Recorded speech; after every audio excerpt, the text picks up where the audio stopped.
I'd been driving for 6 straight hours when I looked over at the passenger seat, and my heart nearly stopped. The man who'd been sitting there 5 minutes ago, talking to me about my daughter, he simply wasn't there anymore. The seat was empty, completely empty. But that wasn't the worst part. The worst part was the note he left on the dashboard.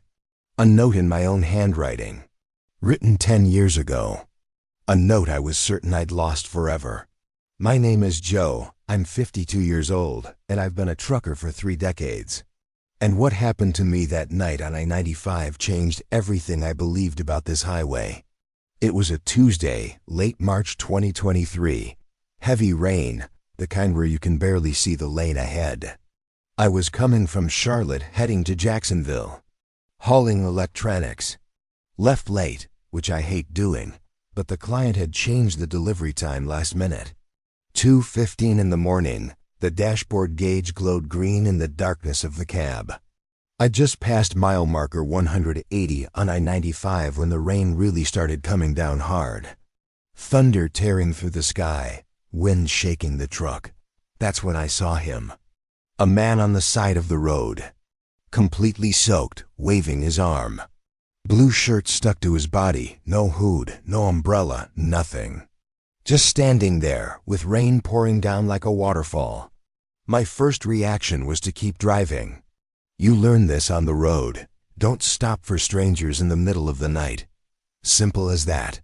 I've seen too many bad stories start with, I was just helping the poor guy out.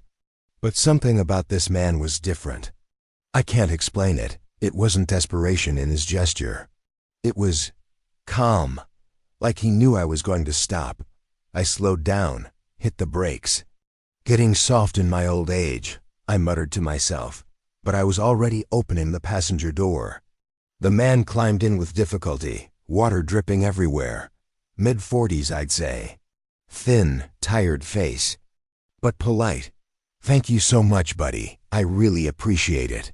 His voice was soft, a bit hoarse. My car broke down back at mile 175. Phone died. Was thinking I'd be spending the night in the rain. "No problem," I replied, getting back on the highway. "Where you headed?" "Jacksonville too. Lucky, huh?" He smiled, wiping water from his face. "Sorry about getting your truck all wet." "Don't worry about it. I've seen worse." We drove in silence for about 5 minutes. He looked out the window at the endless rain, and I focused on the road. Visibility was nearly zero. He was the one who broke the silence. "Joe, you've got a daughter, don't you?" My foot nearly slipped off the accelerator. "How do you know my name?" He pointed to the ID on the dashboard. "Of course. Every truck has the driver's identification." "Idiot, I thought something strange had happened." "And the daughter?" I pressed. "How do you know about my daughter?" He smiled again, but this time the smile was kind of sad. Photo on the dashboard. The little girl in the pink outfit must be about 7 in that picture. She's bigger now, right? I looked at the photo frame I'd kept stuck there for years. My Julie. The photo had been taken 10 years ago. She was 7 then. Today she was 17. "Good eye," I said, still a bit wary. "Dads always carry photos of their kids." He said that with a melancholy that caught me off guard. It's what we miss most when we're away from home. Over the next few miles, we started talking more. He told me he'd been a trucker too, years ago. Knew I-95 like the back of his hand. Every curve, every truck stop, every dangerous stretch.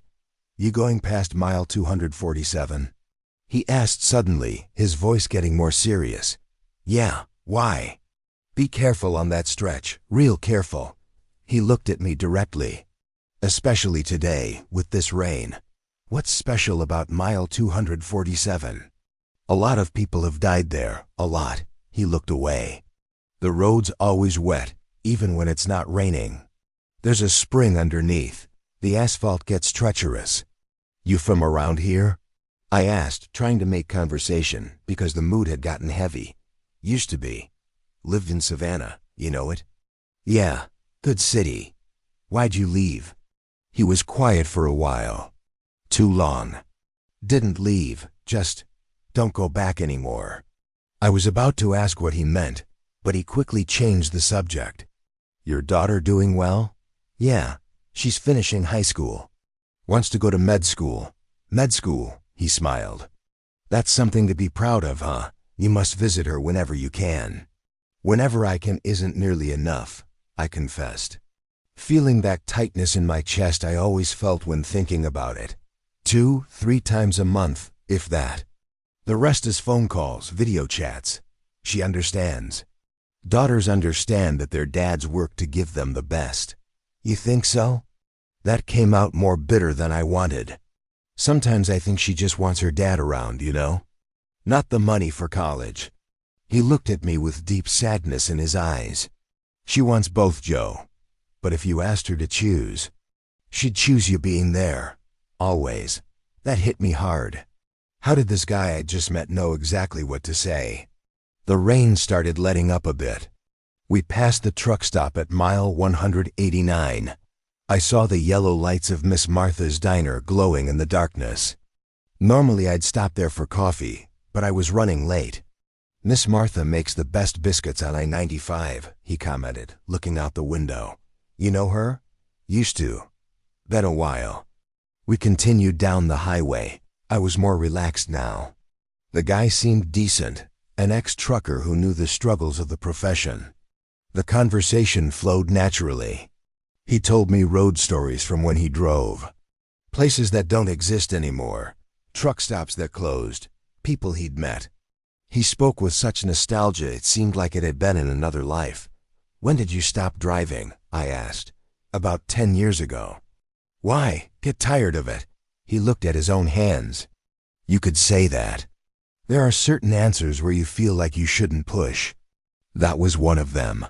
We were approaching mile 230.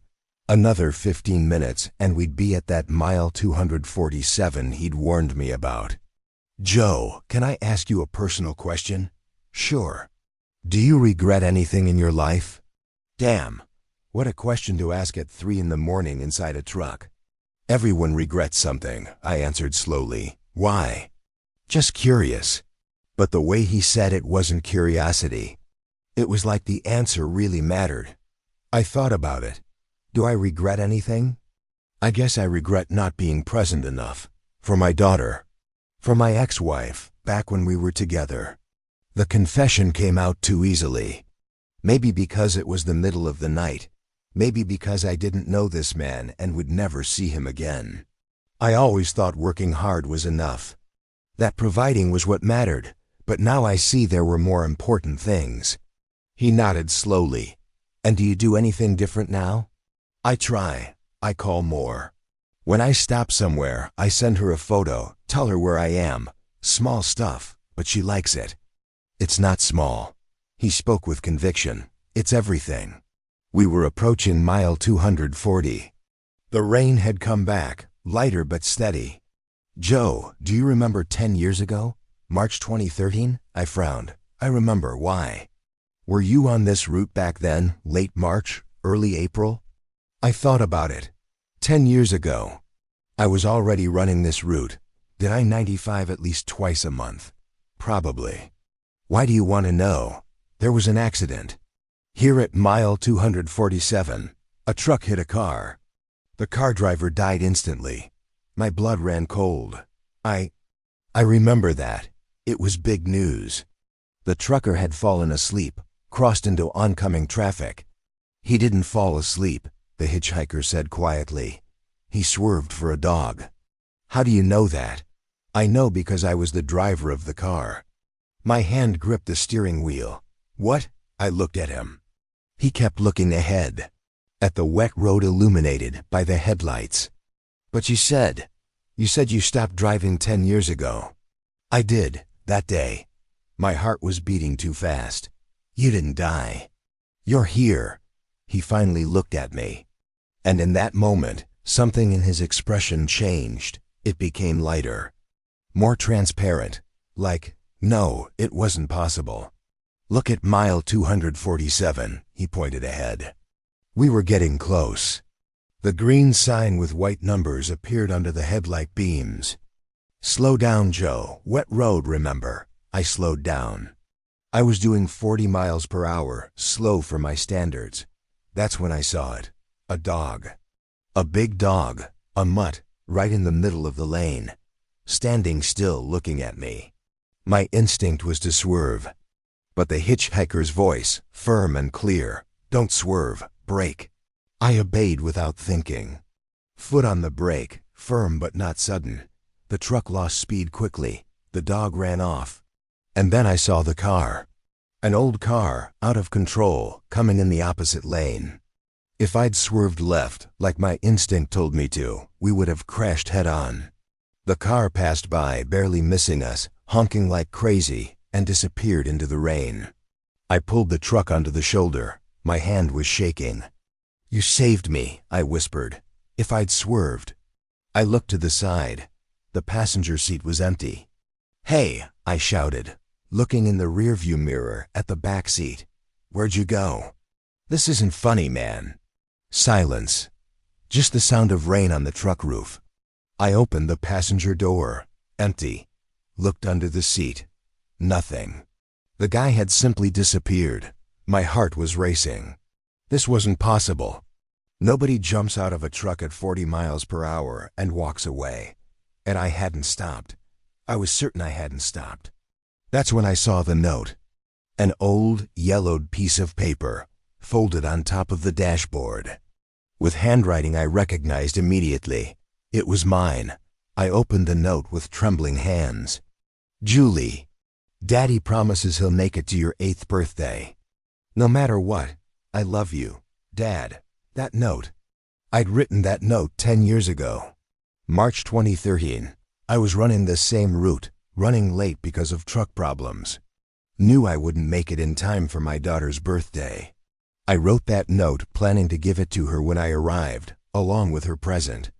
But I lost it. Swore I'd lost it at some gas station. How did that man have this note? I started the truck back up and drove, half in a trance, to the truck stop at mile 189. Needed coffee. Needed people. Needed to understand what had just happened. Miss Martha was there, as always. White hair tied back, floral apron, tired but genuine smile. "Joe, thought you'd passed right by today." Almost did. "Miss Martha, I need to ask you something." I sat at the counter. She poured me black coffee, steaming hot. 10 years ago, here at mile 247, there was an accident. A car hit a truck. Her face turned serious. I remember. Robert Sullivan, good man. Stopped here every week. Died instantly. What was he like? Thin, friendly, always wore a blue shirt. Combed his hair back. Had that calm way of talking. She sighed. His wife was devastated. Helen, teacher, never saw her again. I pulled my phone from my pocket, hands shaking. "Miss Martha, I think I just gave him a ride." She looked at me like I'd lost my mind. "Joe, you okay? Robert died 10 years ago." I showed her the note. "He gave me this. It's a note that I wrote 10 years ago and lost. He warned me about mile 247, told me not to swerve. And when I looked again, he'd vanished from the truck." Miss Martha took the note, read it, looked me in the eyes. "You're serious?" "Completely." She was quiet for a long moment, then went to an old cabinet behind the counter. Pulled out a shoebox full of papers and photos. "There's something I've never told anyone," she said quietly. "Because people think it's crazy, but I'm not crazy." She pulled out a photo, black and white old. "This man here. You recognize him? It was impossible. But it was him. The same face, the same blue shirt, except the photo was old. Very old. This photo is from 1987, Miss Martha said. My husband took it. This man helped him when his truck broke down on the road. My husband swore until the day he died that this man saved his life. Saudi appeared out of nowhere, helped fix it, and disappeared. But how?